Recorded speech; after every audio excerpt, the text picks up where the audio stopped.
I don't understand the deep psychological study into why like so many kids are becoming or young adults are becoming estranged from their families these days. I feel like it's a really like obvious thing. For like decades and decades and decades, parents have felt like they're entitled to just do fucked up shit to their kids and just get away with it because they happen to be their parents. And honestly, it's a fucking point to evolution that fucking young people are starting to respect themselves. That's why they're becoming strange. Because people are becoming smarter. They're learning to respect themselves and say, hey, wait a second. Maybe it's not okay that you hurt my brother and sister just because you're my dad. Wait a second. I shouldn't let this go down. I'm gonna leave. You're a piece of shit. Goodbye. And it's just like, wait a second. Maybe it's not okay that you drink on the way to taking me to school just because you're my mom.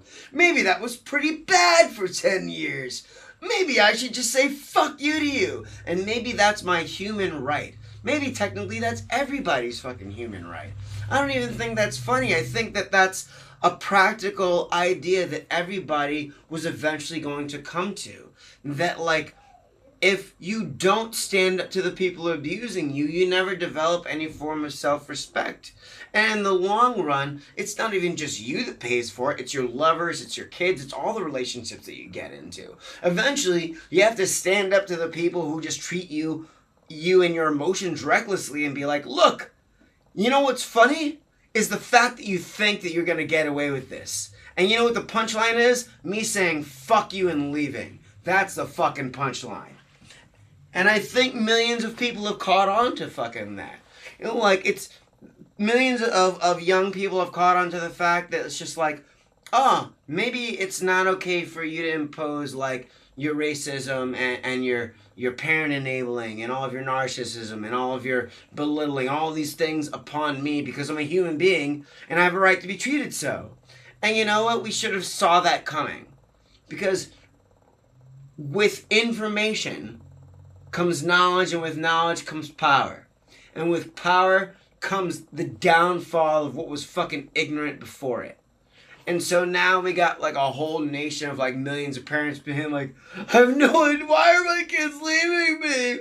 Oh, and all I did was like belittle them and like beat them and treat them like shit for 20 years. I'm owed all the respect in the world. Why aren't they respecting me? I yelled at them and told them to. Oh, why aren't they respecting me? Oh, they're so far away.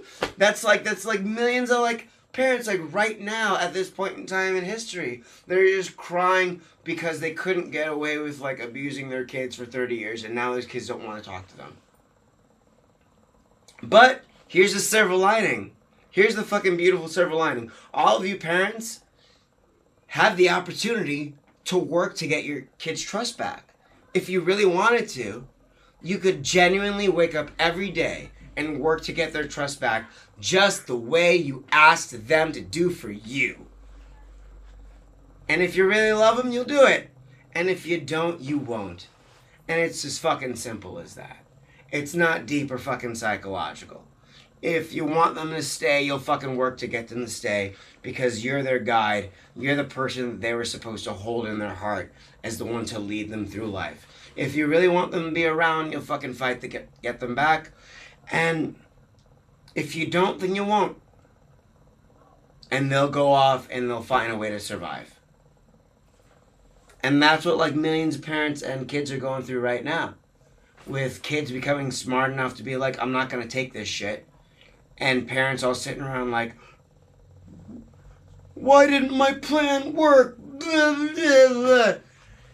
And it's funny to me because it makes me understand that people don't understand that like it's love that binds us together. It's attention that binds us together. It's persistence and consistency that binds us together. Not pleasantries and gifts and time stages and authority and hierarchy rank. None of that binds. It's love. It's corny to say. I know I'm a corny, sentimental motherfucker, but it's love that binds us. Nothing else. And the second you start thinking that it's everything else but love that binds us, you are going to lose the people you love. Because you've left the forest of what is the human heart.